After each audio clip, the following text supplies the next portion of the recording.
losing a loved one is tough, and dealing with their properties can be overwhelming. Let's break down the estate tax process in the Philippines for 2025 in just 60 seconds.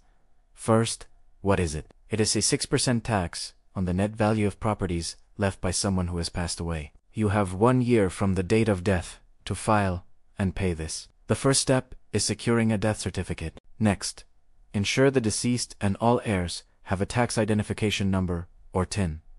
Then, create a detailed list of all assets, like real estate and bank accounts, and any liabilities. With all your documents, including property titles and birth certificates, compute the tax to good news. There's a standard deduction of 5 million pesos, and if there's a family home, you can deduct up to 10 million. Finally, file the return, pay the tax, and get your certificate authorizing registration or car from the BUR.